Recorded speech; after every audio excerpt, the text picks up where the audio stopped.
Welcome to another episode of the Ground Pwned Podcast, a weekly show for fans of combat sports, gaming, entertainment, and plenty more. I'm Brian Shea, online content director at Game Informer, joined by Scott Fontana, the New York Post's MMA reporter. As you're listening to this episode, Scott is currently on the road for work, while I'm just getting back from a trip to see my family. So we are actually pre-recording this episode about a week ahead of time to give you all something to fill up your ear holes with, even as we're unable to record a timely episode.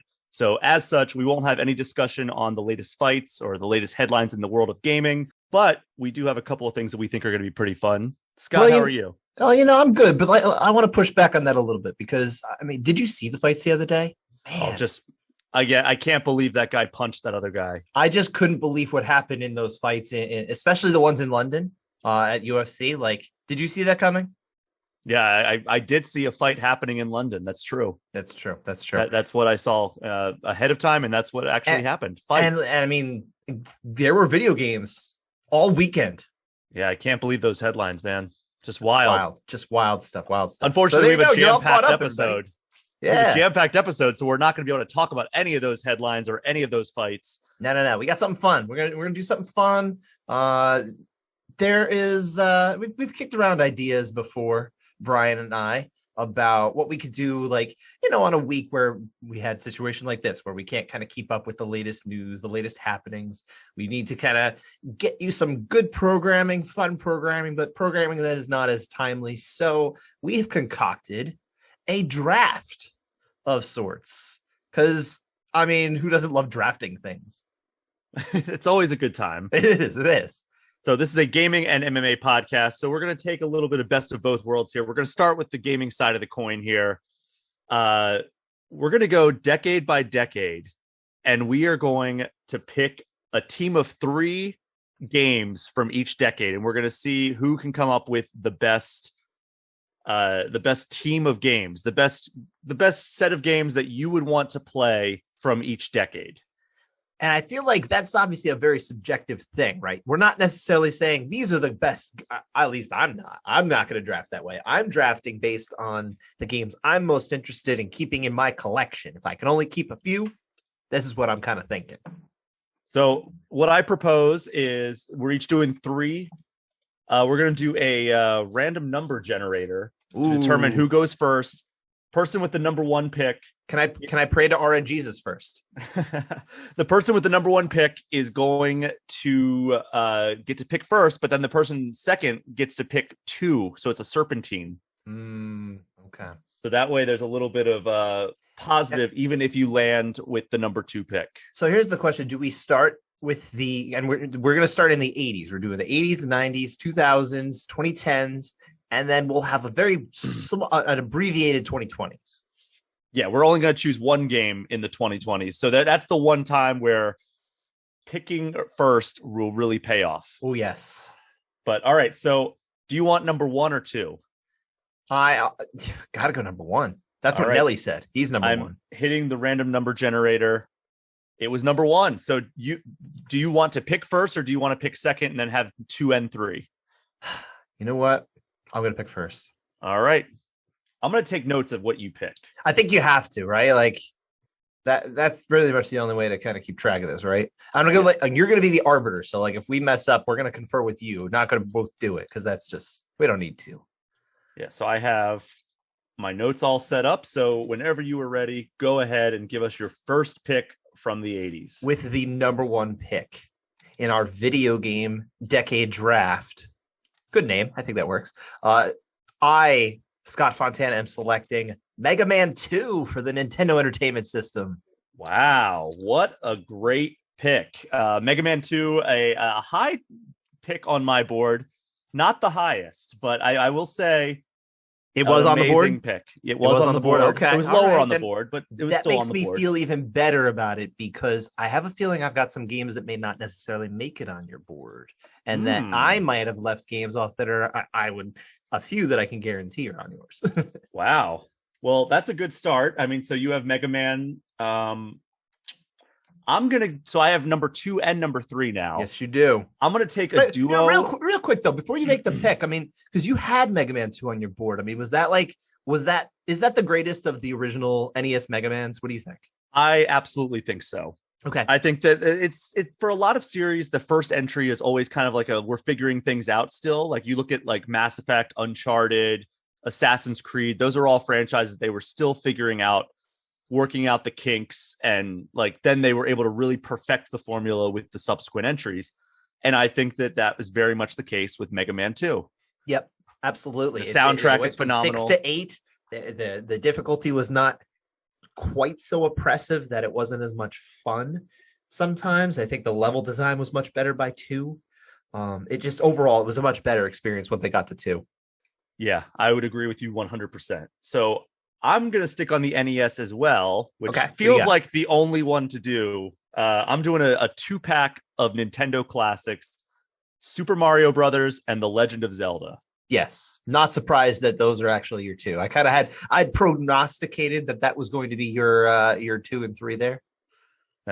So I mean, what more is there to say? Super Mario Brothers really redefined the platforming genre. It was a large sprite, scrolling screen, brilliant level design, gave us the definitive platformer for its time that really catapulted Mario as like kind of the face of the franchise. And then of course that was hammered home further with Mario 2, Mario 3, Mario World, and Legend of Zelda redefining the adventure game for its time, especially. Yes, absolutely. It's the game. And no surprise you would go with the Legend of Zelda there at all. And Super Mario Brothers and Legend of Zelda are far from my favorite entries in the franchise, in their respective franchises. However, you cannot overstate their importance. Oh no, they're so important. And like again, for you, I'm just not surprised at all you picked them. I probably would have put Super Mario Brothers on my list if it wasn't for the fact that, honestly, there's just a few other games that people aren't going to think of as much, I think, but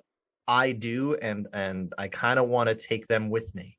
All right. So that's my 2 and 3. What are you get 4 and 5. So this is going to play in your favor. We're going to do back-to-backs every way. Okay. Or at least for this round, and then you'll close out, I guess, right? Yeah, and then I get one final pick. My 2 and 3 are Mike Tyson's Punch-Out. Okay. For NES. Now, I want Mike Tyson's Punch-Out. I don't want Punch-Out with Mr. Dream. No. It's got to be Tyson at the end. Yeah. Now, I don't know when you played this. I assume you played this, right? Mm-hmm. I didn't play this until adulthood. Oh, wow. At all. I mean, I had friends that play, I would go to friends' houses or whatever, and some of them were, or like their older brothers would play it, because we're both on the younger end. I think for 4 and 5-year-old kids, Mike Tyson's Punch-Out was probably punching too high, maybe too far above the weight class. but no, it's a game that I finally went and played when it made its way to the Nintendo Switch Online. And I played it on my commute, and I'll tell you, I was so hooked on it. I was like, man, this is great. I'm so glad I'm finally playing this now as an adult. And I did finally beat it. It was definitely a challenge to kind of learn the tells and learn the execution as well. It's a perfect game as far as like you have to learn how to beat it, then you need to execute it correctly. Mm-hmm. And it's toughy. It's a toughie. It feels like a real accomplishment when you beat Mike Tyson's Punch-Out. It really does. I mean, it's so many of the reasons that games like Dark Souls are popular today, where it's like you have to learn the patterns, you have to execute perfectly on those patterns, you have to formulate your plan of attack, formulate your plan of defense or evasion, and then it's sweaty palms and just the thrill of victory and the agony of defeat. Well said. Yeah, I like that. And then I have one more pick, right? Yes, you do. My one more pick, and I think this is going to be completely out of left field for you, sir. Okay. Like completely. Let's see it. Rampage. The arcade edition. Okay. I love Rampage. I actually played it much more on the NES, right? But I recognize that the arcade game is the better one. I played that too in the arcade. So I would draft that one because I would rather have the ideal version to play it. So no, for those who didn't play Rampage, I mean, maybe you saw the movie with The Rock recently in the last few years. I didn't think it was terrible. I really didn't think it was terrible. It's not a great movie by any stretch, but like, you know what? It was all right. I had fun with it. And because I have appreciation for the game, and I think look, it's not like 1-to-1 recreation of that game, because realistically there doesn't need to be much to it because it's not high end story. But it was fun. I had fun. But to the game itself, I have a lot of really good memories of that, playing it with my cousin. There was one time in particular on the NES version where we wanted to beat the game. We'd set ourselves, we're going to beat this game, right? But this is a game that had no save continuation, no passwords, nothing. So you needed to not turn it off. So one night, my cousin and I, we get pretty far. My mom comes down and says, okay, time for bed. It's like, okay. So we set up secret by turning the television off and unplugging it from the TV and hiding the fact that the light was on. And so by the next day, we turned it back on, we plugged everything back in, and we were like ready to continue. And we conquered that whole map. And it was quite the accomplishment for young Scott. I would bet so. I mean, and like those old arcade games are not easy. I mean, we're talking about, sure, like Mike Tyson's Punch Out is very much notorious for its difficulty level, but Rampage is no walk in the park either. No, like it's almost like built to kind of knock you out of there at some point or another. Now, again, when I was playing the NES version, there's ways to make sure you stay in the game. It's not that hard. But when you're talking about the actual arcade version, they're looking to get your quarters. They're looking for ways out. Sure. So that's where it gets much harder, because you're like, man, do I have enough money to beat this game? You know? But nonetheless, it's just, I have a lot of great memories of that game, and I have a lot of appreciation for that kind of game from that period. So that's why it's my last pick for the 80s. All right. And that means I have one more pick, and then we'll run down who got each one. Yes, I think so. We got to dissect it. We got to look back. So, there's a few games on my board that I do want to give quick shout outs to. I'm not going to go into detail, but I will too afterward. Not picking are Ms. Pac-Man, Donkey Kong, the original one, and Berserk. I have really fond memories of playing that with my dad. I don't know Berserk. It's an arcade game where you're running around. There's robots chasing you. It's like very like wireframe graphics. Like it's like, this is like 82, 83. So it's like early arcade. And it's just so much fun to try to evade these robots while you're shooting them. And some of them are invincible. You can't run into the walls, and like certain different types come out of the walls. And like, I just had a great time going back and forth, trying to beat my dad's high score over and over again. Just a really good time. But the game that I am choosing, arguably the greatest puzzle game of all time, Tetris. Yeah, that's fair. What just an unbelievable, just perfectly designed puzzle game, right? Like it's the definition of not being able to put down a game. Like you pick it up and you start seeing it in your sleep, because like you are so hooked on this game, and like you just like, all right, just one more puzzle, one more line, one more board. Like this is what you start justifying it to yourself how you can play longer, and it's perfectly paced. You're still getting new iterations of it to this day. And you know, it's still as playable today as it was in the 80s. Yeah, it's fantastic choice. I can't fault it in any way. That's a really good assessment of especially the importance of that title too. And such a widely played game too. Yeah, it's one of the best-selling games of all time. That was my understanding, but yeah. I'll shout out a few games too that kind of what I was thinking about. Let's say you somehow had the exact same set as me, which I had a feeling you didn't, but Bubble Bobble. Mm-hmm. Big fan of Bubble Bobble. That's the one I still like to dip into from time to time. One of the first video games I ever played. Same here. My cousin had it. We had fun with that. We got pretty far. We got into like the 40s or 50s on boards one time. Holy crap. You got to beat it one time. I'm going to do it one day. And another one, Super Dodgeball. Did you ever play Super Dodgeball? Hell yeah. I love Super Dodgeball. That game ruled. And then the last one is Teenage Mutant Ninja Turtles, the actual arcade version, not the arcade version for SNES. Okay. All right. I'm just looking at Super Dodgeball. I didn't realize that was an 80s game. Holy crap. I think it was actually an arcade game originally, sir. Yeah, I just knew the SNES or the NES version. I didn't know It is available for purchase on PlayStation Network for like $8. Wow. I keep thinking about getting it, and I'm like, I just want it to be on sale for like $1 less. Like I'm literally just waiting around for like, I just want to know that I got it at a discount. But like, I'm gonna buy it. And you were saying one more game? No, that was Turtles. The arcade. The 89 arcade game. Exactly. Gotcha. Yeah. Which obviously set the stage for the Turtles in Time, which came the next decade, and that was a fantastic game. But I loved playing the original as well. Oh, absolutely. Yeah. So here are the groups that we have here. Scott, you had Mega Man 2, Mike Tyson's Punch Out, and Rampage. I had Super Mario Brothers, Legend of Zelda, and Tetris.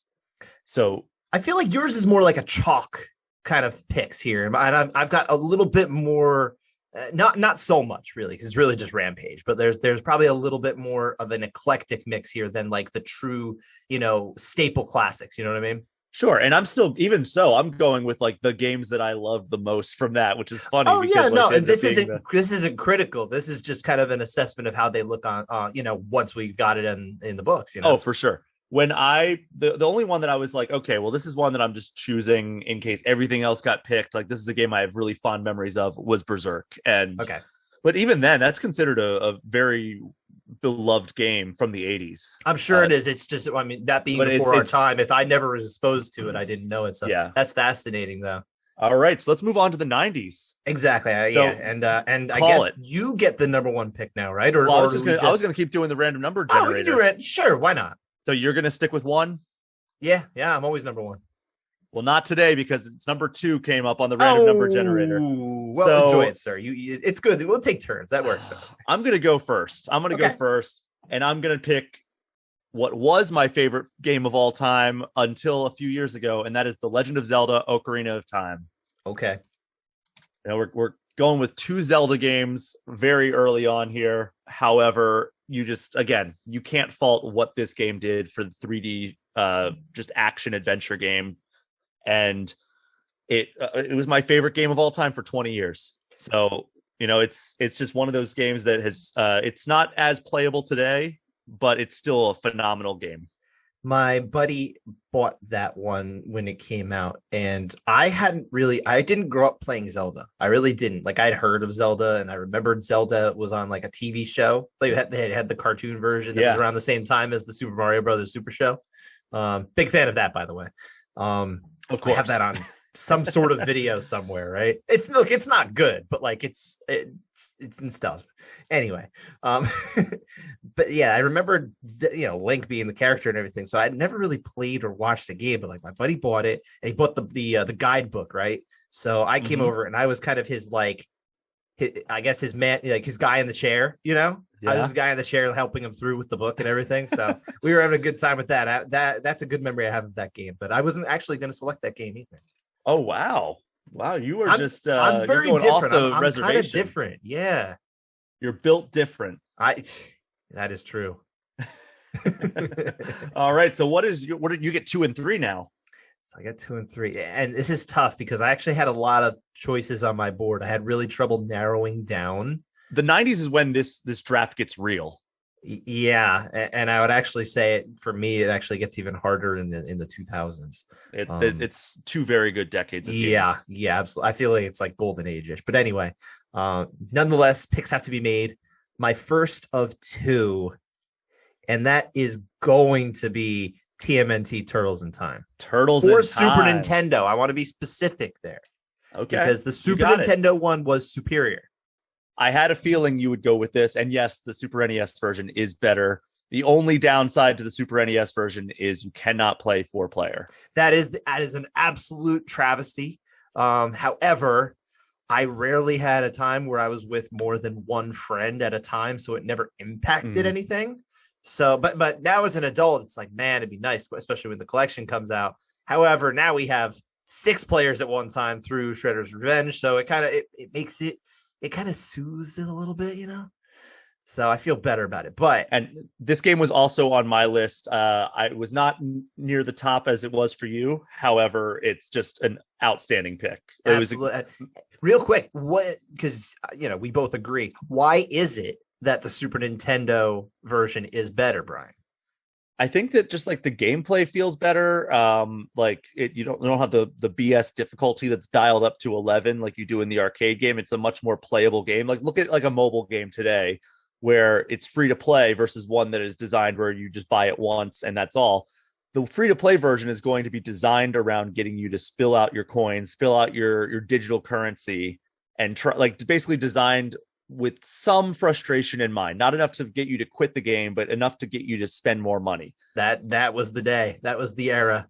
And that's basically what a lot of mobile games are done for now, or designed for now. That's why you'll see, like, and you know this, I'm not telling you anything you don't know. You'll see people who worked in the arcade game industry have made their way over to mobile, like Mark Turmel, who was the father of NBA Jam. He's been with Zynga for quite a long time. Yeah. It's kind of a no-brainer. Yeah, and it makes so much sense because that's basically like the leap that it has made. You're no longer pumping coins into an arcade unless you go to somewhere like Dave & Buster's or like an arcade bar. But everybody has a phone now. Yes, indeed. But basically that design convention that was present in the arcade game was kind of tuned down in the SNES version. Absolutely. And I would also, on top of that, and I think you hit the nail on the head, but also Slash is in the Super Nintendo game, and instead in the arcade game it is Cement Man, which is stupid. So it's just dumb.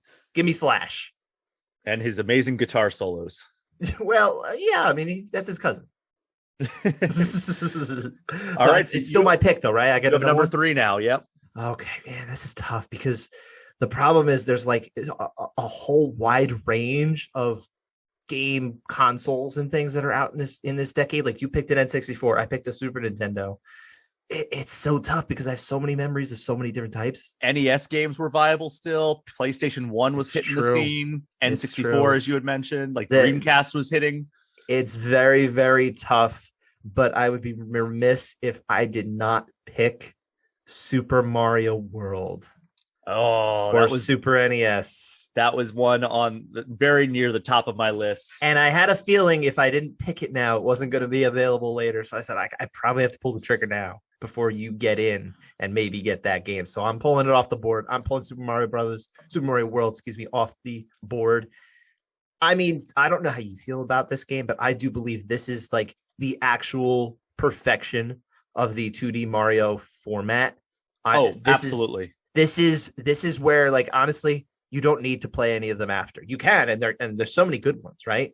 But this is the point where you could say, I have done it. I have created the perfect Mario. It's a me. That's very good. I like that. Like you started off it with like your normal voice, and it slowly devolved into a very poor Charles Martinet Mario impression. Yes, it did, and I felt like it. Honestly, it just feels appropriate.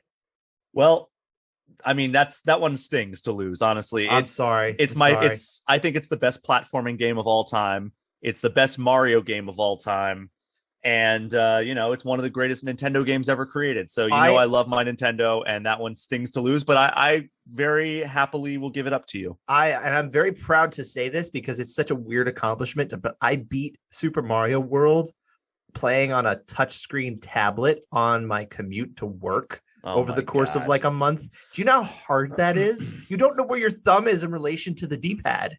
It's awful. Oh my God. So bad. It was really hard. So I feel like this should gain like a ton of gaming credit for me.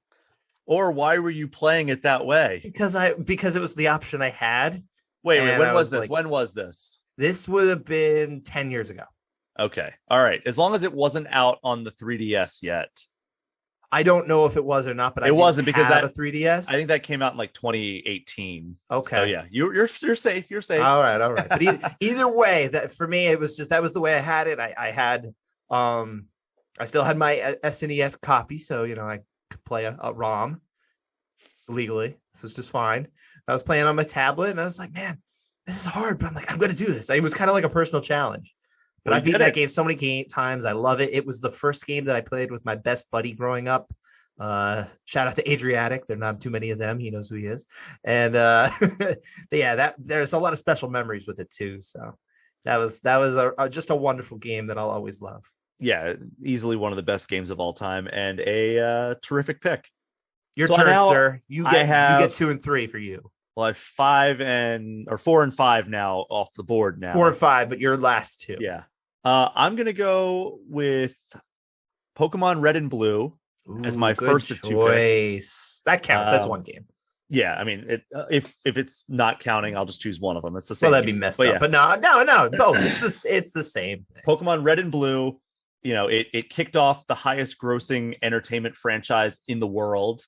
And it was my real first introduction into RPGs. And it's easily one of my favorite franchises out there. So I have nothing but love for the Pokemon franchise. And I think that Red and Blue is what started me down that path. How obsessed were your friends with Pokemon at the time too? Was everybody playing it? Were you all like trying to trade and stuff? It was weird because like there was like a very brief period where Pokemon was just all the rage in my school. Yeah. And then like everybody just overnight seemed like they were too cool for it. And it was like, oh, I guess this fad is over. And that's when I started getting rid of all my Pokemon cards, which I still regret to this day. And gotta be a hoarder like me, then you make money. Yeah. Well, I really wish I held on to all the Charizards that I had. You had multiple Charizards? Oh, yeah. Oh, yeah. Jesus. Now I feel horrible for you. Yeah. So, Pokemon Red and Blue. I was obsessed with the anime, obsessed with the trading card game, and then obsessed with the games. And it's the only reason I ever owned a Game Boy. I don't like handheld gaming that much. So it's like, I was like, all right, well, that's the only way I can play it. That was the impetus for me getting a Game Boy, actually, now that you mention it. I didn't have a Game Boy for Pokemon, and I got one. I had the what Game Boy did you get, by the way? I had the translucent purple Game Boy Color. Same. Hell yeah. That was mine as well. Long distance high five. High five. There we go. We got it. So my final pick of the 90s, I'm going Sonic 3 and Knuckles, which is the singular I'm not surprised game. you pick a Sonic game. The singular game when you connected Sonic and Knuckles and Sonic 3 on top.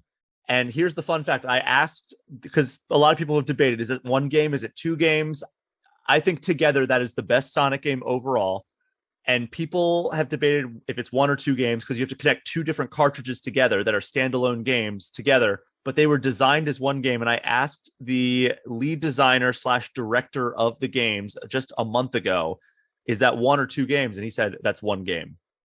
He's an authority, so you got to go with that. He's the creator of Sonic 3, so he would know. These are the hard-hitting questions that I actually really want you to be asking, so thank you for that.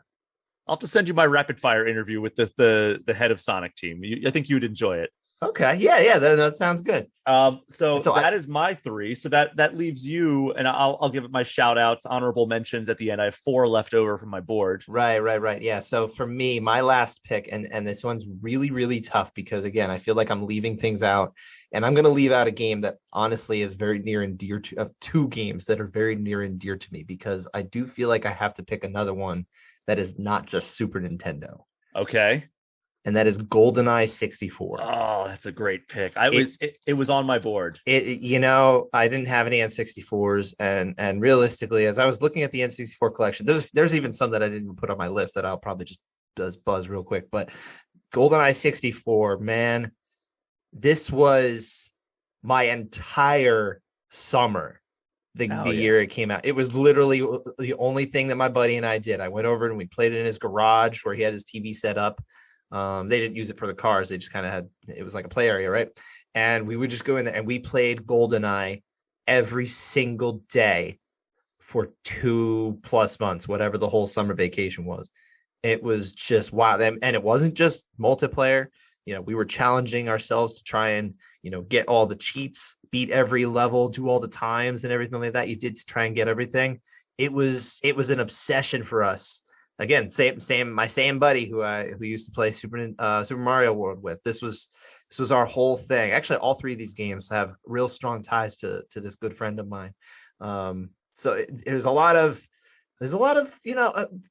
I guess emotional attachment to these games, and I think that's something that's kind of special about video gaming that a lot of people who don't play games, especially when you were a kid, you just don't get it. There's something special about the shared experience about like trying to play these games, especially with a friend, Mm-hmm. And I loved all that summer. That was like one of the best summers of my childhood, honestly. So to sit there and just run around like he's spamming proximity mines all over the place, and I'm like, damn it, you got me again.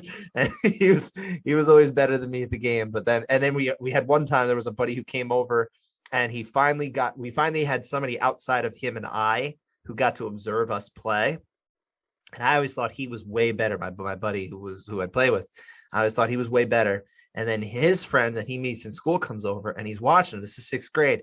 And he's watching him play. And he's like, my God, you're terrible. Because he's just like shooting all over the place. He's like wild and missing and everything. And I was like, wow, he's bad? I thought he was good.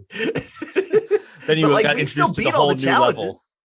Yeah, it's that game was the cause for many nights where I would have my 3 best friends over and we would stay up until the sun came up playing GoldenEye, playing Star Fox, playing Mario Kart 64. All those 4-player Nintendo 64 games, we would just, I'm sure my parents got woken up so many times from us like yelling in the family room because it wasn't even like a basement. We didn't have a finished basement in my house growing up. So it was just like, we were just in the family room and there was just like a little door basically separating my parents' bedroom from the family room. Like you had to go upstairs and stuff, but still, I'm sure we woke them up many times. So let's do our honorable mentions and run down our lists and then we'll move on to the 2000s. Sure, absolutely. So my honorable mentions from the 90s that did not get selected, and this is a shocker, all of these really, except for one, Legend of Zelda, A Link to the Past. Many people consider that the greatest video game ever created. It's just a phenomenal evolution of the original Zelda format. Speaking of things that are phenomenal evolutions and trailblazers, Super Mario 64. Come on. Yeah. One that just made me go buy a PlayStation 1, Tony Hawk's Pro Skater 1. And then, I had to give another shout out to Sonic Adventure on Dreamcast. Okay. And then let's hear your honorable mentions. We'll run down the list and move on to the 2000s. Yeah. So a few, these ones broke my heart not to include, honestly, is Donkey Kong Country 2, Diddy's Conquest for Super Nintendo, and Mega Man X for SNES. I felt like if I'm going to draft a collection, I already drafted Mega Man 2. I can get away with not picking Mega Man X here, even though it really hurt because Mega Man X is probably my favorite Mega Man game. So it's almost counterintuitive. It's like I cut off my nose to spite my face in a way. I don't know. But I love that game. I love Diddy's Conquest. That I think is the best of the Donkey Kong countries. And I played the heck out of that on a road trip to Michigan one time that I still cherish the memories of. Also throw out there Metal Gear Solid for PlayStation, the original. What a game. Probably, is that the greatest PlayStation game ever? Original PlayStation game. I was never a Metal Gear Solid guy, honestly, but like I know it's just absolutely beloved and held in a place of reverence. It's a game that I really would like them to try and revisit and remake. I think it's worthy of a remake. And then 2 more real quick. One for from the arcades, NBA Jam. I mentioned it before. NBA Jam was such an amazing game. I played more of that at home than I did at the arcades, but every time you go to the arcades, sometimes you would get the unit that would have Shaq in it or somebody who was like only in like a few. Shaq was only in the arcade games because he wasn't licensed anymore by the time it came to home consoles. Yeah, it was a different time where not everybody who was in the Players Association did the same. It was a little bit different. Nowadays that doesn't fly because it's all everyone's, gaming is included in there, right? License, name, image, license, that kind of thing, right? And then the last one being, and I don't know how you felt about this one, but SimCity 2000 for the PC. Absolutely. Yeah. Also, two arcade classics that didn't make our shout outs even: Super Street Fighter 2 Turbo and Mortal Kombat 2. Yeah, I had Street Fighter 2 Turbo on my list, and then I removed it because I knew I wasn't going to get to it. But that's a great shout. So let's run down our groups of 3. Scott, you had Teenage Mutant Ninja Turtles, Turtles in Time for SNES, Super Mario World, and GoldenEye 007 for N64. I had The Legend of Zelda: Ocarina of Time for N64, Pokemon Red and Blue for Game Boy, and Sonic 3 and Knuckles for Sega Genesis. So now we're down through the 90s. We are into the 2000s. The aughts. I don't know. What do you think? The aughts, the 2000s? What do you call it? I just call it the 2000s. I know the aughts works, but whatever. The double O's. The zero agents. So, Scott, that means that I think it's your turn to pick first again. Yeah, we might as well just do it that way. We'll alternate, and then we'll do the random number generator for the 2020 since that's the odd one out. That's true. That makes sense. I like that. All right. So I'm going to get number 1 pick here in the first decade of the third millennium. And I am going to select Fallout 3. I had a feeling you would. That was on my list as well. I had to strategically plan this one because I had a feeling you would try to get this one. And I'm sorry. It's just, sometimes that's the nature of the beast. You gotta try and deny your opponent here. And you are my opponent. So I selected Fallout 3 because this game probably means as much to me as I think it does to you for different reasons. I know your reasons, and you can, I won't steal your thunder. You can go into those. But for me, when I got Fallout 3, the first time I played it, we rented it from Blockbuster. Hey, remember that thing? My first job. There you go. We rented from Blockbuster, my buddy and I, and it was still a little glitchy. It was a little rough at that point. It was still needed the patches, but I said, you know what? This is fun. I like this. I want it for Christmas. So I put it on my Christmas list, got it for Christmas.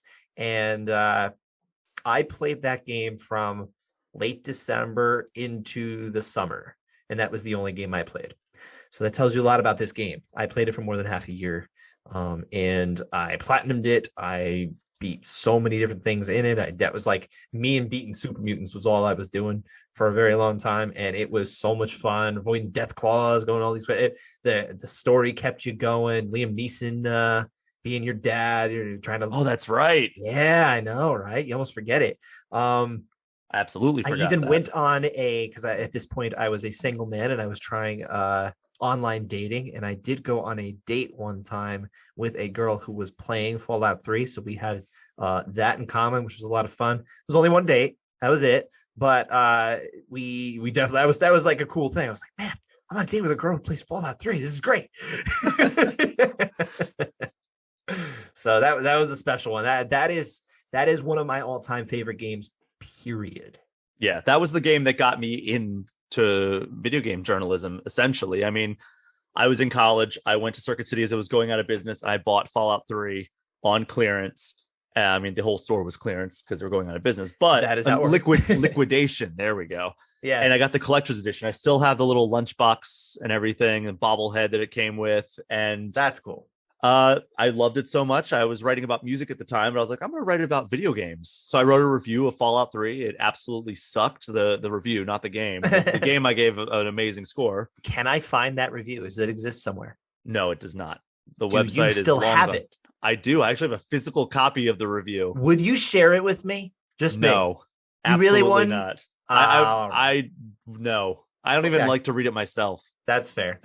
But yeah, Fallout 3 is an amazing pick. I honestly don't know if it would have been my number one pick if I picked first here, or my second and third pick if I was going. Ooh, then maybe I guess pick. Oh no, that gives me 2 and 3 here. It does. So I'm gonna start off. Now I'm nervous. Final Fantasy X. Okay. My third favorite game of all time, behind Ocarina of Time and something else that I hope to pick later on in this draft. Okay, I didn't realize you liked it that much. Oh, it's one of the games I've played through the most out of any franchise or any game I've ever completed from start to finish. Okay, the most. Yeah, I have a bunch of good memories of playing Final Fantasy X with my buddy. As well, same guy. We played games all the way growing up until he moved in high school. He moved to Texas, but that game was really special. And then in high school, I tried to, for creative writing, there was assignment, you had to write a story, and I'm like, well, I'm going to try and write a version of this for my own thing. Now, it was bordering on plagiarism. But I was like, I'm just a kid. That's not what I'm thinking at the time. But now I look back and I was like, I didn't really understand. And I changed names and I changed stuff like that. And then I wrote it. I'm like, well, this is a great game. It's a great story. It should do well. And I got an F. I was like, what the hell? Wow. So obviously I did a terrible job. Oh my God. I'm agonizing over this second pick, Scott. There's so many games. You might lose something, or no, I'm just what do I want to pick? I do have more games listed. I think I said, I have more games listed for this decade in my little in my little chart here. I'm updating my board in real time. I'm gonna go with it's such an apples and oranges situation right now, but I'm let's see. I'm gonna go maybe something you wouldn't expect. Okay. The Sims 2. Ooh, 2. I think that was the best one in the franchise. I think 3, it started kind of meandering and losing its way a little bit. 1 was obviously the one that revolutionized the entire genre. However, I think 2 was the same style of game, but just expanded in the right ways. It was a better evolutionary step. I personally, since you bring it up, and I did have The Sims 1 on my list, I don't think I'm actually going to pick it. But I have more of an, again, I'm kind of we're talking about the emotional attachments and these kind of things, right? I played this game so much more. I got other people to play this game so much more because I was like an early adopter of this game. I was kind of like an early champion among my friends with this game. And so for me, it was just, I played this game so much. I downloaded like, I guess clothes or whatever it was, those kind of things, skins, because I wanted to expand it. And it was just, I spent a lot of time playing this and my family, my fictional family in there. So that, man, Sims 2, what a choice. That was a great choice. Yeah. I mean, like I said, I'm agonizing. I have probably 10 other games on my board that any of them would fit right in this third slot. So it's like they all have equal chance. And I think I know which one I'm going to go with, but it's your turn to pick two. Well, no, because I picked Fallout. And I picked Final Fantasy X and The Sims 2. Oh, duh, you're right. Oh my goodness, I'm losing track. Man, pressure's on here. So now you get two picks. I do. And I'm gonna lose things that I really want to keep. But I'm gonna have to make a choice, aren't I? And I am going to take Def Jam Fight for New York. Oh, great pick. Wasn't even on my board. I will say that. But you wish it was. But it's mostly because I didn't even think about it. I understand. Man, you talk about evolutionary steps, right? This is the final evolution of what started with WCW versus NWO World Tour, right? I think that was the original. Oh, and all the way back on NES or N64, excuse me. So they had the couple WCW games, then they had WWF games. No Mercy, that was actually on my list here. I'm not selecting it though, because again, I've got Def Jam, which was the sequel to Def Jam Vendetta. So it worked all the way from like a true wrestling game to what I consider to be an actual mixed martial arts game. Yeah, and street fighting. But it truly is the mixing of the martial arts. You build your character, you pick boxing, kickboxing, Muay Thai, grappling, that kind of thing. So you actually get to form a style of fighter in this game. Tell me that's not mixed martial arts. No, it absolutely is. Mm-hmm. I mean, and like this was the time when like I was super into like early 2000s hip hop. And it was like, all right, there's so many great names in this game. Like the roster is incredible. And I feel like even if they put out a new one in 2022 or 2023, it would have to just be so far outside of like the music that I listen to today. But like back then it was magical to see all these rappers that I listened to on the regular. Like I think it would require a lot of the same period artists in there. You couldn't just say, hey, let's put in Drake. Look, if you want to add them too, fine, whatever. But like, you need to have Method Man, you need to have Redman, you need to have DMX, have all these people. Like, I don't think DMX was actually in the second game, if I recall. He was in the first one, I think, but maybe not the second. It's been so long since I've played. It's been a while, but either way, you need all of these like top names from, like you said, the period like that, like mid aughts, mid 2000s. Yeah. That game is special for me. That's the game that I point to as the best MMA game of all time. I think I've said that on the show before, and I'm sure we'll talk about it again. But that one I couldn't leave behind. Had to pick it. So Scott, that leaves you with one pick. One pick, yeah, that gets tough.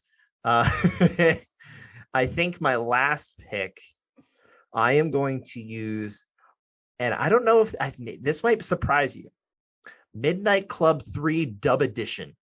It's a great pick. This is my favorite racing game.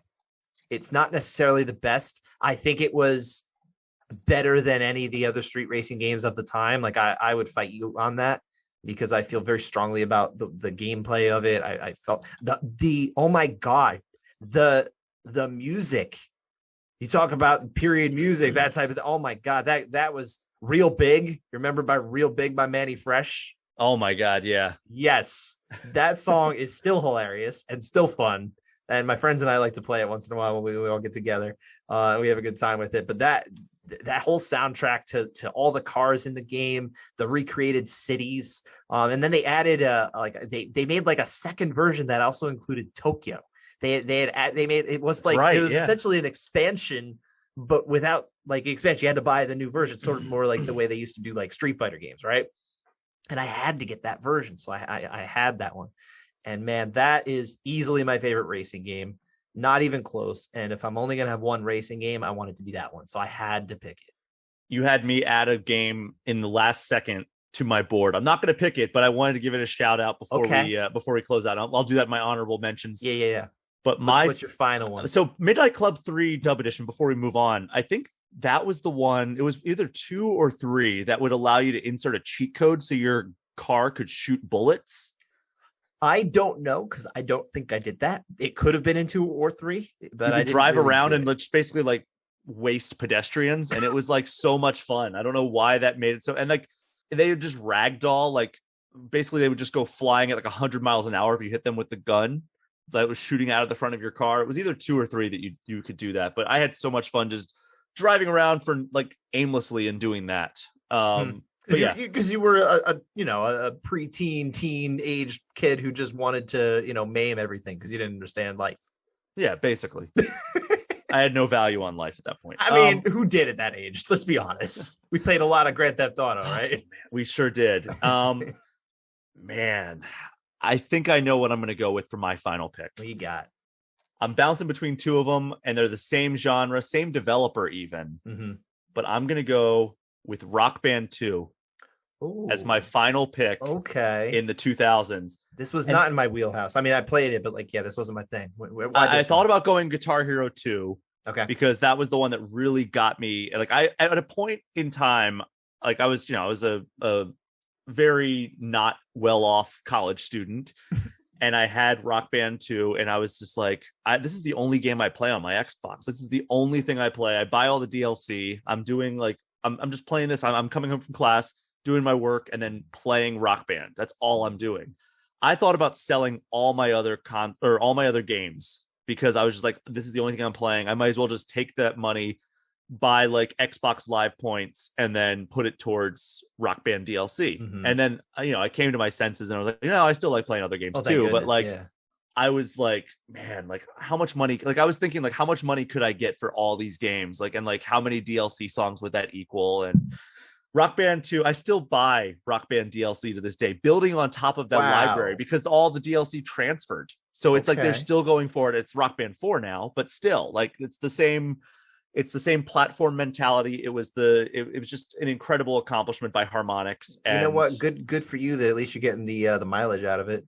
Yeah, and I think I have like 2,500 DLC songs at this point. Oh my god! Yeah, it's a lot. I'm gonna try and not think about the money. Well, it's pretty easy to calculate when you consider it's about $2 a song, sir. However, in my defense, you still have it. I still play it, and it's spread over 15 years. Okay. So yeah, and then you had to buy the instruments and the games on top of that. But whatever, of course. So yeah, I played a lot of that with friends too in college. Rock Band was party game. Yeah, it definitely was. I liked playing the drum, even though I wasn't very good at it, and I liked doing the vocals, even though I think I'm okay on vocals. I love singing Rock Band, but I'm also a big karaoke guy. Like that, when I'm having drinks and I get slightly irresponsible feeling, my 2 like bad influence things are we should do shots or we should do karaoke or both. Or both, usually both, honestly. Scott, I never get to do karaoke, and if you ever come out and we ever like go out or something like that, we're doing karaoke. Do some karaoke. My wife loves karaoke too, so yeah, we're doing karaoke whenever we hang out in real life. Hell yeah. Let's run down our honorable mentions before we finalize our list. Yeah, what are your honorable mentions of the 2000s? You should go first. I want you. Okay. I have a bunch. I'm going to go down this line very quick. Call of Duty Modern Warfare. So Call of Duty 4 Modern Warfare. It really elevated the Call of Duty franchise into the biggest franchise in the world at the time. This is the one I almost picked. Guitar Hero 2. Okay. Wii Sports. Just an iconic game of the era. Also a good choice. I didn't even think about that. Super Mario Galaxy. Love Mario Galaxy. Both of them. Both of them, yeah. It was hard to pick just one. It's a shame that 2 is not really widely available right now. No, it's so stupid. They should have put it on that collection. Oh, they should. The original Portal. Yes, great game. I want to play that for my kids. Yeah, it's unbelievable. Uncharted 2. I got a string of 2s here. You ready? I had Uncharted 2 on my list. Uncharted 2, Tony Hawk's Pro Skater 2, Halo 2, Gears of War 2. And then 2 more, Burnout Revenge and Grand Theft Auto 4. And actually, I'm going to do one more. All right. Gran Turismo 3 A-Spec. Gran Turismo 3 A-Spec was my favorite of the Gran Turismos. Yeah. So those Good are my choice. honorable mentions. Let's hear yours that haven't been mentioned already. So some of these are going to be repeats, but I'm just going to say them anyway. WWF No Mercy. That was actually really hard to leave off. The Sims, I already mentioned. Uncharted 2 Among Thieves, absolutely. Star Wars Knights of the Old Republic. Solid pick. Yes. Sure. Yes. I can't wait for that remake. Oh my God, I can't wait for that remake, sir. That's going to be so fantastic. Much fun. God of War 2. That was a 2 you didn't include, but like I had to include something from the original God of War series before. I knew you'd have me. Had to, and I think 2 is absolutely the kind of that, like what we talk about, it's that next step in the evolution, right? 3 is probably the better game, but I think 2 is the one that's like, okay, this is where they reached it, you know. Perfect Dark, which Great I didn't feel like I needed because I had Goldeneye. But Perfect Dark is actually a better game. I'm sorry, it just is. Like, sorry how you felt about it, anybody, but that's the truth. Hitman Blood Money. Yeah, that's best one I didn't Hitman even think game of. Before the new set came out. Mafia, the PC game. God. This is not even a very super good game, but like legit, I loved it. I just loved it for the PC. I loved the story. It was like playing The Godfather. And it was like, man, this is so great. BioShock. When I played that, and I played that one much later, but when I played it, I was like, man, the whole thing, the Would You Kindly, which I'm sure some people have caught on in our outro when I throw it in there. And that was pretty much it. But man, I was so many, I could go on and on and on. I think this is absolutely the one that I have the strongest connection to, this 2000 to 2009 decade. I'm going to add one more to our list. Roller Coaster Tycoon 2. Oh, okay. That's in the 2000s. That's not in the 90s. So the original one came out in 1999. Roller Coaster Tycoon 2 came out in 2002. Gotcha. Okay. But I think that was the better one of the two, of the classic Roller Coaster Tycoon games. That's fair. I didn't play those, I think, was, to be honest. Not that much. Like I played them, but like I didn't have a big connection like you. So let's go down our lists. Since you picked first, you had Fallout 3, Def Jam Fight for New York, and Midnight Club 3 Dub Edition. And I love mine. I love my trio here. This is great. And it's eclectic. Pick. And then mine are Final Fantasy X, The Sims 2, and Rock Band 2. You know what? Really quick before we move on, I do want to throw out the Grand Theft Auto game that I would also pick here, San Andreas. That's the one that had its hooks in me. Oh my goodness, did it. I beat everything, and that plane level made me like legit like scream and cry in front of friends. It was not like it's not pretty. They haven't forgotten. There was a guy in my dorm who was screaming at the plane level. Yeah. He was next door to me, and I was just like, geez, this game sounds awful. And he's like, no, it's the best game ever. I just hate this level. I had blocked it out, but my friends remind me of it. So yeah, I know what happened. All right. Now we can move on to the final full decade. We've completed the 2010s. So I think it's you who gets to lead off. I get to go first, and I want to be a massive dick here and pick God of War, but I'm not going to. Because I know if I'm a dick to you, you're going to be a dick right back to me and choose my number one pick, which is The Legend of Zelda Breath of the Wild. Okay. Yeah, that's fair. Because I know if I chose God of War, you were going to get some payback and choose Breath of the Wild. You know what's funny? I really wouldn't have. Oh, it's not on my list. Mostly because I kind of acknowledged that you were going to pick it. But legit, like it was a great game. It's just it also I don't have as you know the emotion. Again, going back to this, I don't have the same of it as you. I know it's your favorite game. Like it's kind of a given. Like you're going to have it. Mm-hmm. So yeah, I mean, what is there to say about Breath of the Wild? It was a launch game for the Switch. I played it at the time. I honestly was not impressed by it when I played it at E3 the year prior. And I was like, all right, I mean, this seems cool, I guess, whatever. And then the moment I got into the world and like, it's just such a special game. Like around every corner was something exciting and worthwhile of like making it so your exploration felt like it was rewarded properly. The puzzles were largely great. The boss battles could use a little work, but other than that, I think it's one of the best games ever created. I can't argue with that assessment. I mean, I think it's actually pretty objective that is one of the best games ever created, but it's just not one that I had as much emotion to it. So that's why I wasn't going to pick it. But yeah, I think you're absolutely like nail on the head that this is truly like one of the finest examples of a video game ever. Absolutely. Ever. So, Scott, that gives you picks 2 and 3. What do you got? Well, I'm not going to squander it now. God of War, PlayStation 4. What can I say? This is easily my favorite game of the last, let's say, since 2009. This is my favorite game of the last 12 years. And it didn't look. I was anticipating it like anything else, right? But I also was after I beat it the first time. I loved it. I loved it. I don't want to undersell it, but I didn't come away with that like this is my favorite game of this time. It took me more playthroughs and like sitting away from it and pondering it and thinking back on it, thinking back on the story, thinking back on the experience and everything, and how much I really enjoyed it and how much I love that world and how much they took a character that and I loved the God of War series on the whole. I actually played and platinumed every single God of War game that has ever come out. That's proof. Intense. You can look up my account. I'm not going to give it to you on here, but there's proof of it. Brian can attest to it if he wants. But yeah, I love those games. And this took it to a whole different emotional level, especially as a father, because the story is, of course, about a dad. Mm-hmm. And, it's not necessarily the exact story that I can relate to. I think I'm much easier at forming emotional connections with my children than, let's say, Kratos is. But obviously, we know why. He's had a lot of issues with it. And it kind of touched me in a different way because you don't see that in a whole lot of games. Like it hit different, For sure. And do you call your sons boy? Absolutely. Oh my God, I do. I actually have a shirt. Maybe you haven't seen it yet, but I have a shirt that says Dad of Boy and it's in the God of War logo. Of course you do. It's a great shirt. I mean, it's one of the best games of last generation, easily. It's not actually my game of the year that year, but that's just because I am a huge Marvel fanboy and Spider-Man was just a game that I played. That was the closest I came to platinuming any game that year. The only thing I didn't do in Spider-Man was the pigeon chasing, which I was like, nope, don't want to do this. Oh, I platinumed that one. I did everything in that one. But yeah, God of War won. I mean, it won Game Informer's Game of the Year that year, and I had no argument against it. You were in the wrong.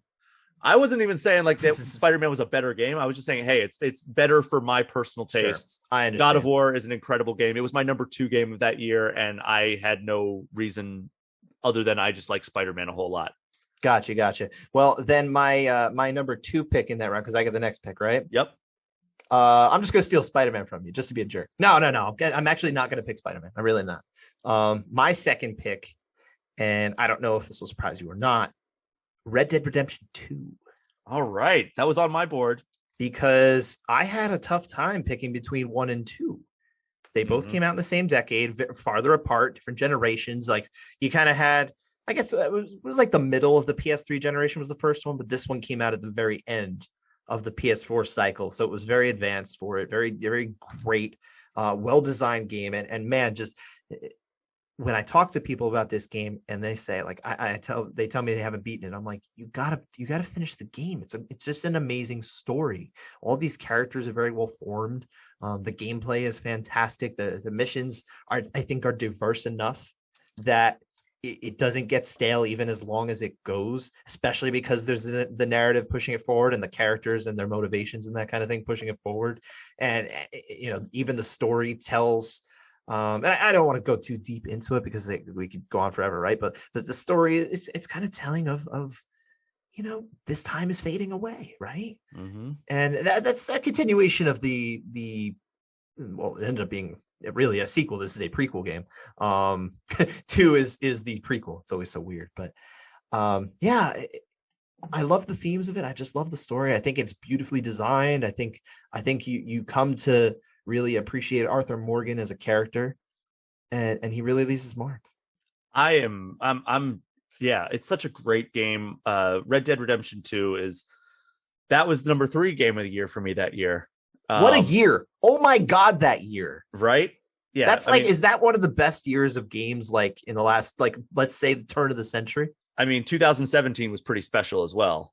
Sure. I'm still, I would 2017 into 2018, both of those games were both those years were phenomenal. Like 2017, you had Breath of the Wild, you had Mario Odyssey, you had one of my picks for the next batch of games that I get.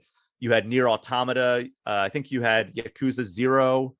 Like it was just onslaught of great games. But Red Dead Redemption 2, what a terrific game. Like I was not the biggest fan of the game in general, but the story, it was just a once in a lifetime type of story in video games. I don't think we'll ever get a game. I can understand.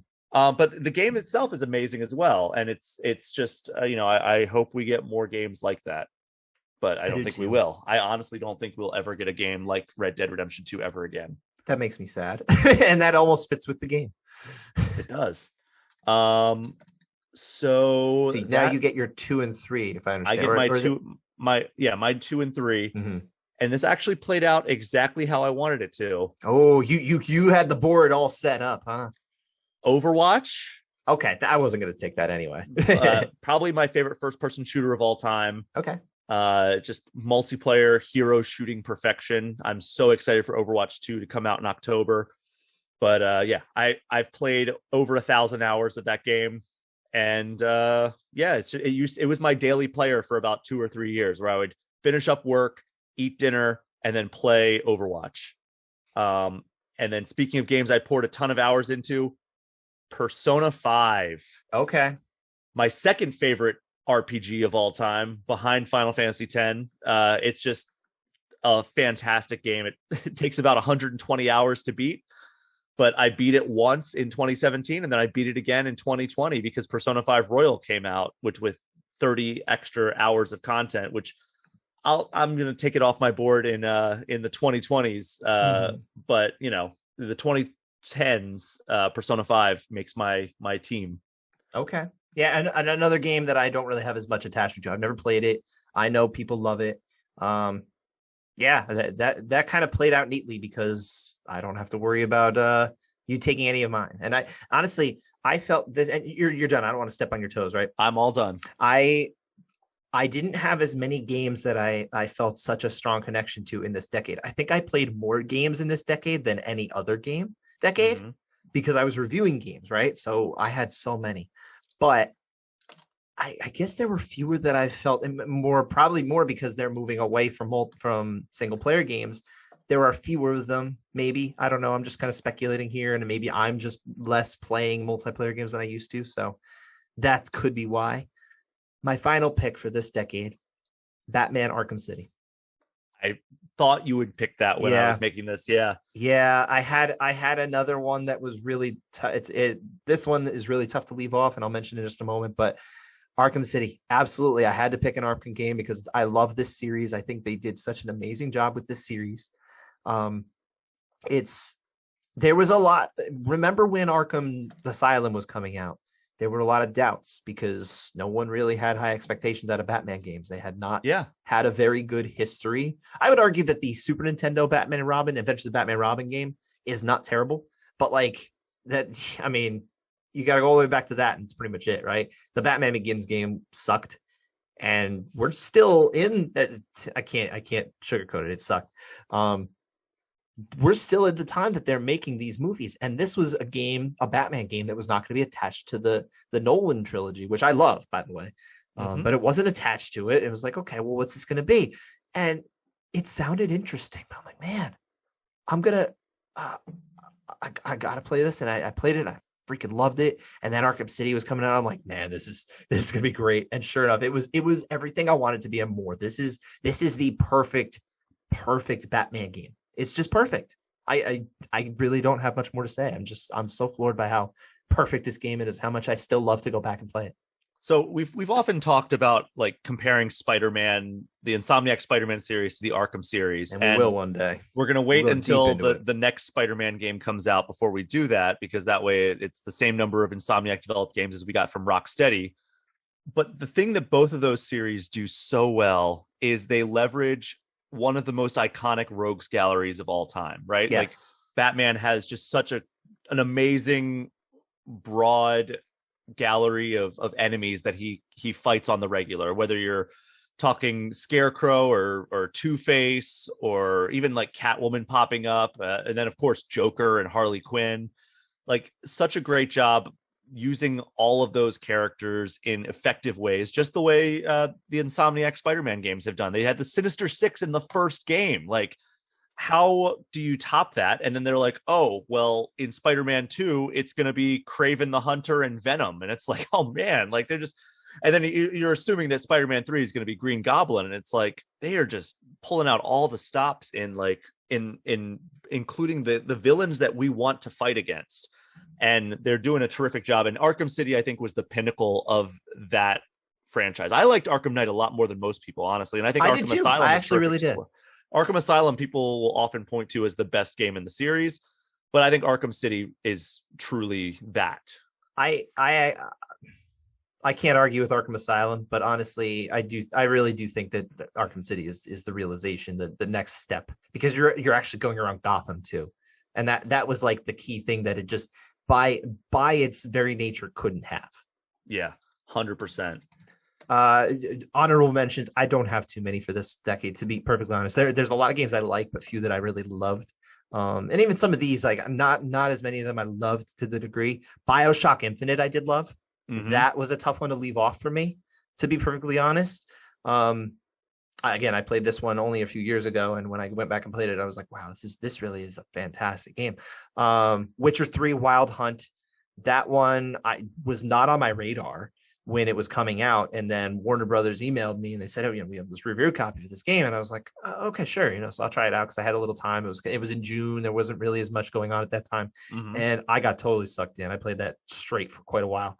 What a game. What a fantastic game. People love this game. Jan Blachowicz certainly loves this game. He pretty much identifies as almost the Witcher of MMA, right? I love it. And then my last one, Grand Theft Auto 5, which I did think was just, it took everything to the next level with that.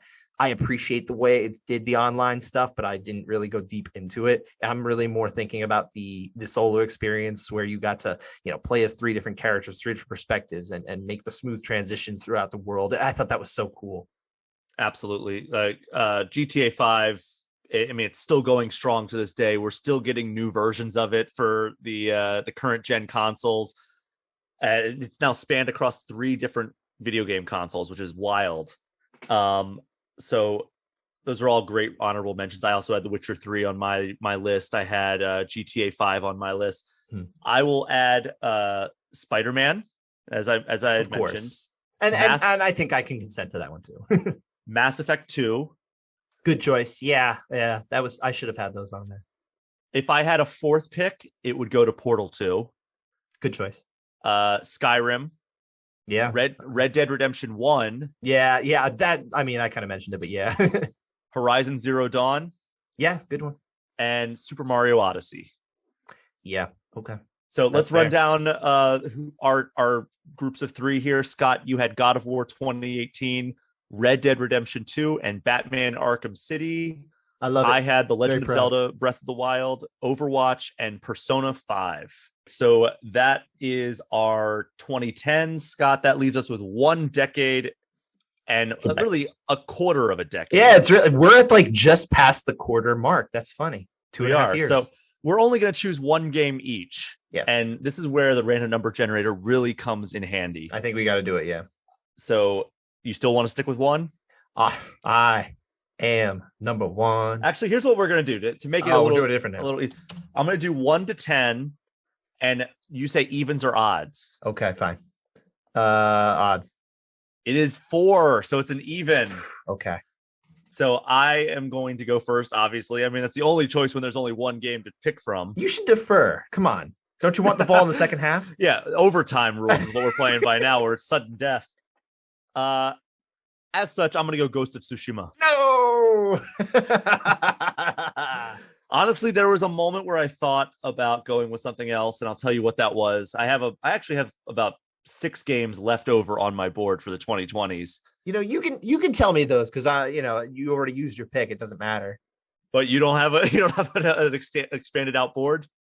No, I don't have a very expanded board at all, to be honest. Okay. I've played very few games in the last few years. I'm kind of behind a backlog. So okay, all right, we'll just do honorable mentions right off the bat then. So sure. Ghost of Tsushima is my pick. It's just a terrific samurai simulator, basically. Yeah, that's a good assessment. It's a giant open world. It's basically the perfection of the OG Assassin's Creed formula. Yeah. But done by Sucker Punch, who did like the infamous games. And I love those too. Like that's too. another series that I did not include, and I feel like I'm almost doing a disservice by not mentioning. It's my favorite game of last generation, and I really wanted it. And if I lost it, I did have a good backup, and that backup was Forza Horizon 5. Okay, and obviously I would not have picked because I don't play Xbox. You don't play Xbox, but that's just there's no greater, or I guess not greater, but there's no funner open world than Forza Horizon 5 because it's just a game that gets out of your way and lets you have whatever kind of fun you want to have, and I love that. And for a racing game, especially, like it's I would say, like, if you like Midnight Club 3 Dub Edition, I mean, it's a different vibe, but it's the similar, like, in terms of like the structure that I recall. I'm sure I would enjoy it. I have no doubts about that. But real quick before we move on, because you mentioned Tsushima. Obviously, I don't get to pick it, but I do still have very good feelings about that. This is the one that I felt like was definitely my favorite game so far of the last, let's say 2.5 years, right? And it's funny because I don't think it's like a perfect game by any stretch. I actually really don't. It's got a lot of flaws. I wish the combat was maybe a little bit more developed. I guess it's fine, but I think it could be a little better. I think it could be more refined. But I like the idea of it. Like this is what I want. I just want it to like be sharpened, sharpen the blade a little bit for the next game, right? Which is inevitable. And I can't wait for that one. But the story, the characters, including the minor characters, right? The side characters, all their stories I thought were fascinating. It was just, they built a world. They built a real world, and you cared about this world, and you really did want to save this world from the invaders, from the Mongols who were coming in. And it really is like just absolutely terrific. They were able to build that connection in there and build a fun game. And I thought it was a fun game too. Scott, I have a proposal here. What you got? Let's do 2 games from this decade. I might have a hard time doing that, to be honest. Really? Yeah. I guess you didn't play Last of Us Part 2, so I guess that all right, well, let's hear your one pick then. Well, all right, well, I'll go with my number 1 pick now, and that is, it's my latest obsession, Teenage Mutant Ninja Turtles: Shredder's Revenge. It's a very good pick. I didn't even think about that, honestly. Is this a perfect game? Certainly not. It's not the one you would traditionally think of as like game of the decade for a person. And again, I'm not even saying it's the best game of the decade. I'm saying this is the one I want to keep with me if I get to keep a game with me. You know what I mean? Let's say I got to throw everything else away. This is coming with me because this game is the realization of everything that I wanted as a kid in Ninja Turtles games. And it was, man, I'm still enjoying the heck out of it. I love playing it in front of my children. It's actually teaching my children about the Ninja Turtles, which I thought was never going to happen. I tried for years and it wasn't working. And my son comes back from camp today, or from yesterday, and he says, "Oh, there's a boy in my class named Raphael, like the Ninja Turtle." I'm like, yes, this is great.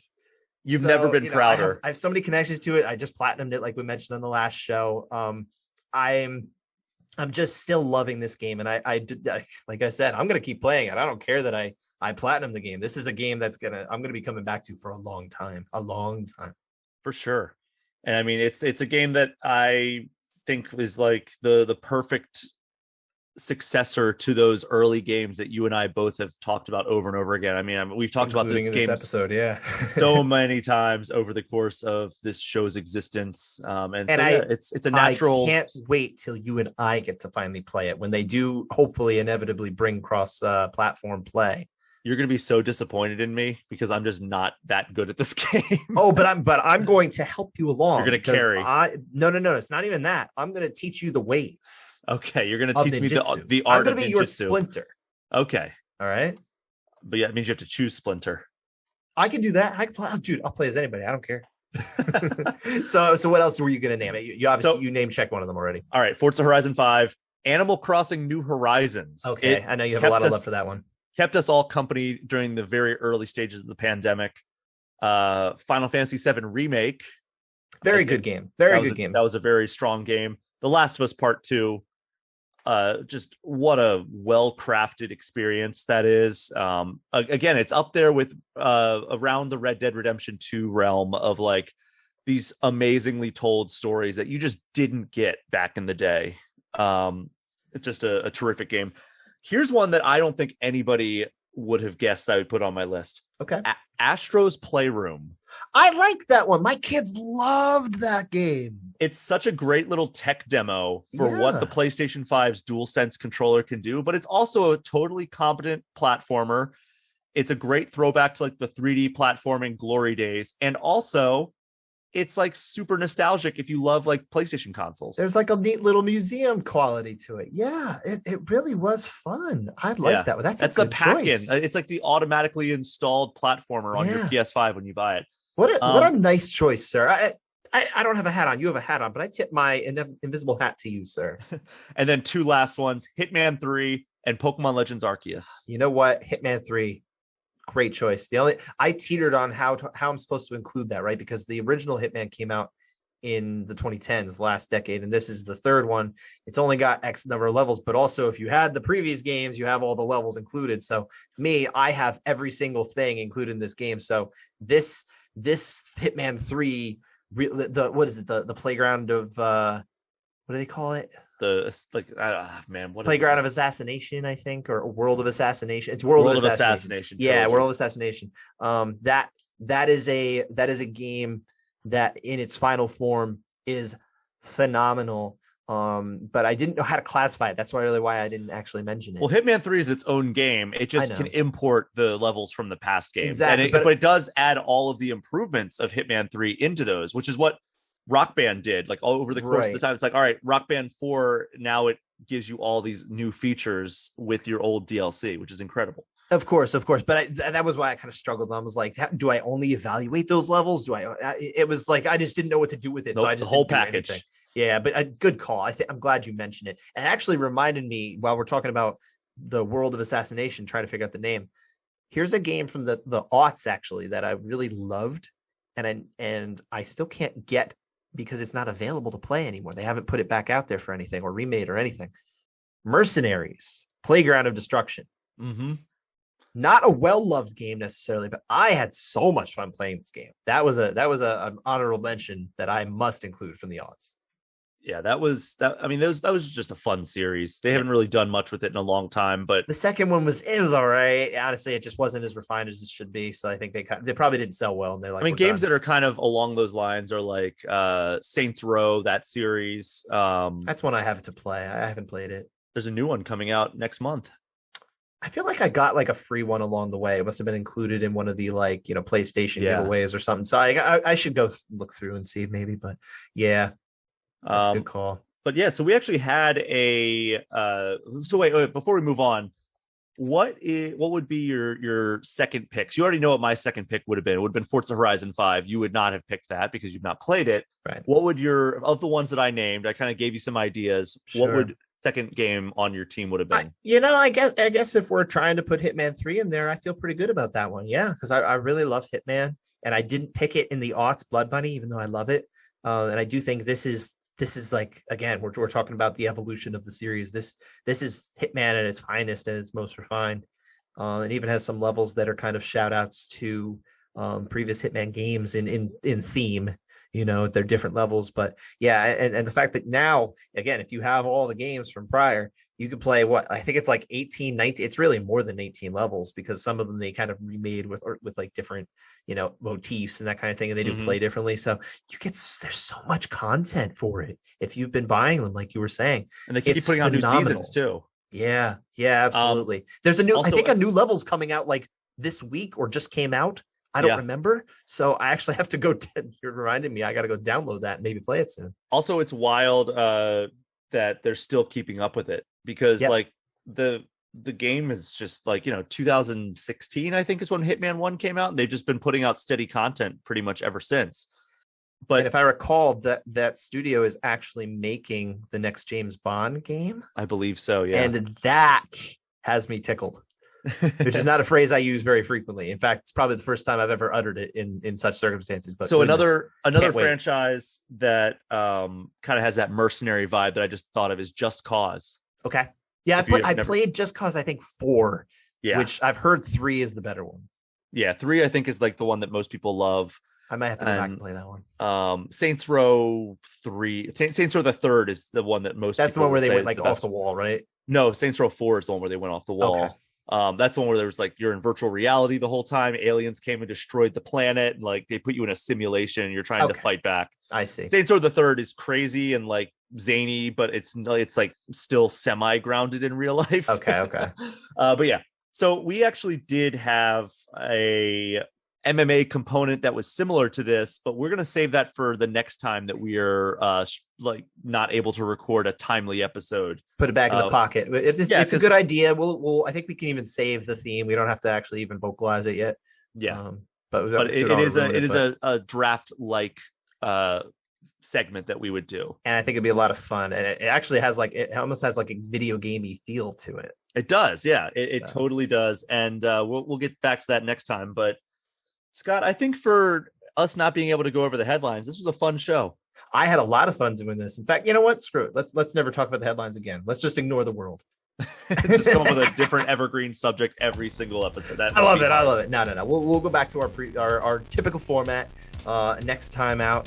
That is the end of this episode. Hope you liked it. And if you did like it, make sure you subscribe. Apple, Spotify, YouTube. I always say it. We're everywhere. And while you're at it, would you kindly subscribe to our social handles at Brian P. Shea and at Scott_Fontana on Twitter and Instagram. Thank you so much for listening to this special edition of the Ground Pwned Podcast. And if you want to reach us with questions, feedbacks, topics you'd like to hear about, or maybe even just let us know your own teams of 3 for these decades, you can hit us up at groundandpwnedpod@gmail.com or groundandpwned on Twitter. Until next time, enjoy the fights, enjoy the games, and we will talk to you next week.